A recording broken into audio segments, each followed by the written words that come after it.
Ingat loh, satu-satunya orang di dunia, dengar ya, satu-satunya pribadi di dunia yang disebut dan menyebut diri the Prince of Peace. Siapa dia? Yesus Tuhan kita.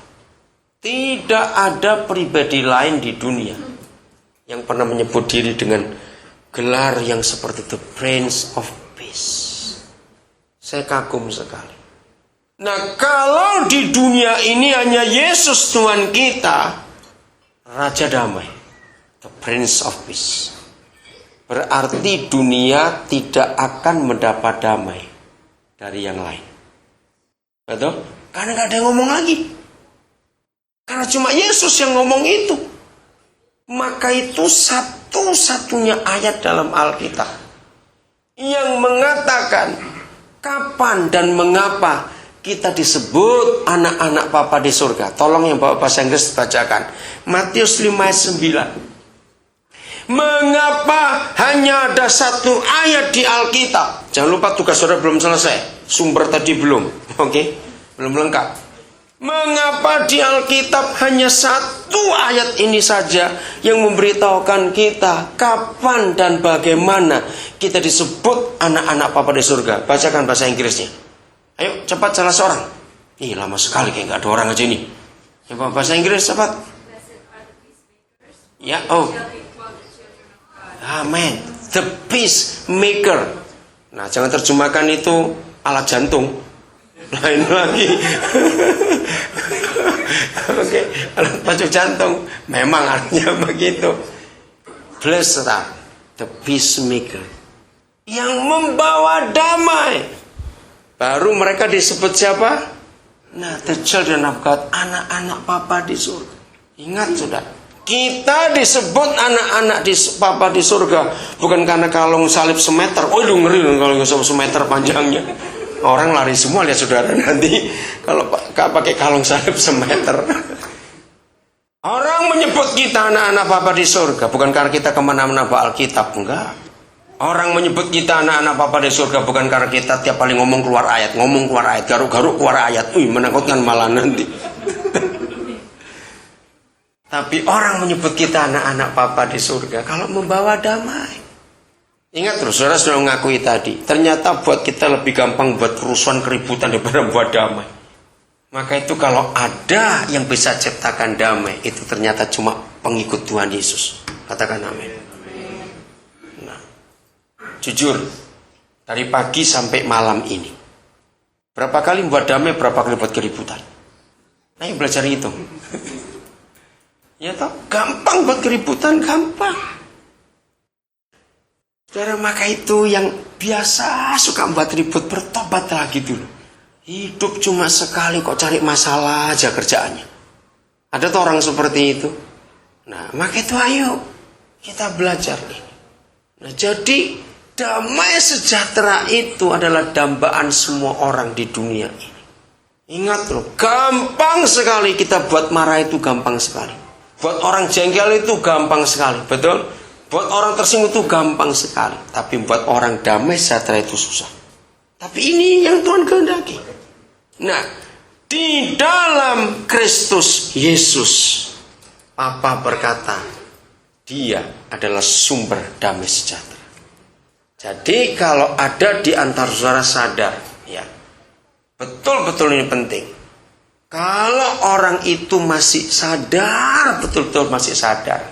Aduh, kenapa hidupku ini kok sering buat masalah.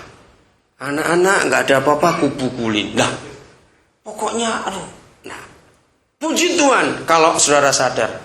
Nah, celakanya banyak orang gak sadar kalau dia sering buat ribut di hidupnya. Betul tidak? Nah, ayo hari ini kita berubah. Kalau saudara sadar, kenapa aku ini sulit sekali hidup dalam damai sejahtera, maka itu suami istri yang langganan bertengkar, hari ini kita harus bertobat. Kasihan anak-anak. Pokoknya kalau kita ribut, anak-anak jadi korban. Maka supaya saudara dan saya memiliki damai sejahtera itu, kita harus kemana? Loh yuk, baru ini ayatnya, kita harus kemana? Ke sumbernya. Amin. Dan Bapa di surga adalah sumbernya itu. tempatnya, resource-nya, muasalnya, pusatnya, disitulah damai sejahtera. Maka kesimpulannya, kalau kita mengaku anak-anak Papa di surga, tapi seringkali nggak bisa hidup damai sejahtera, berarti kita sedang apa? Ya, jauh dari sumbernya. Pasti kalau kita jauh dari sumber damai sejahtera, yang timbul adalah masalah. Saudara, ayo kita lihat ini.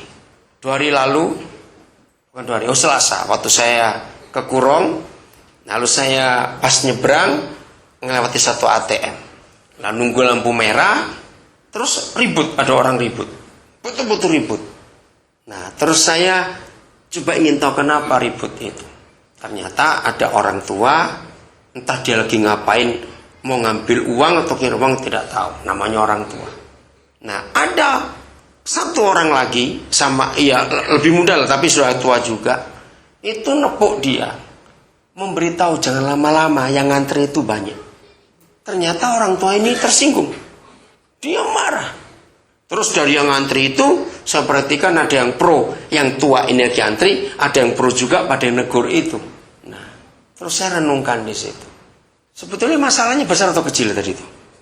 Kecil. Yang ngantri nggak bingung, kenapa yang satu ini bingung? Nah, maksudnya satu ini kan baik. Memberitahu, mungkin diberitahu nggak bisa terima. Nah, apa yang kita pelajari dari kisah itu? Ternyata betul-betul sangat mudah buat keributan untuk hidup ini, saudara.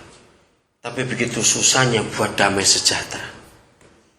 Maka itu kalau gereja bisa tampil ke dunia, menyatakan damai sejahtera, orang kan heran semuanya. Betul? Karena damai sejahtera cuma ada dalam hidup Yesus. Nah, supaya kita keluar rumah, di luar rumah, di pekerjaan, di kampus, di train, di bus, di mana saja, selalu buat damai sejahtera, maka latihannya tiap hari di rumah. Amin.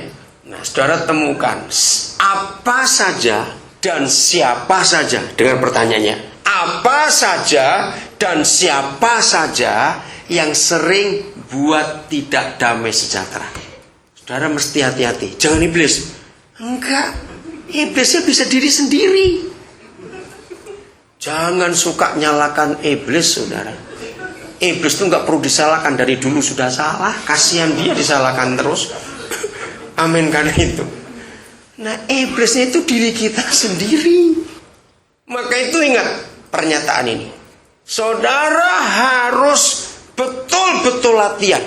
Apa dan siapa di rumah. Di rumah duluan. Ya. Yang selalu membuat tidak damai sejahtera. Ngerti pertanyaannya apa dan siapa itu, ngerti enggak? Kalau apa itu apa?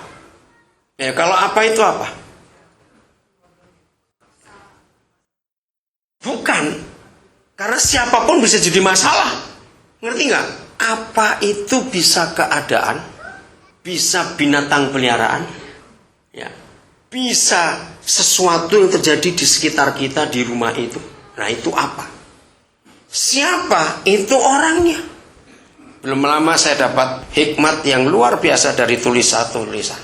Kalau kita ingat Roma 15 ayat 7, terimalah seorang karena seperti Yesus telah menerima kita. Ya. Lalu hikmatnya bertulis begini. Belajarlah menerima orang apa adanya, bukan ada apanya. Beda loh itu, saudara. Betul enggak? Apa adanya dengan ada apanya itu beda tidak? Beda sekali. Jadi apa dan siapa dalam hidup kita yang selalu membuat tidak damai sejahtera, kita harus hafalkan itu.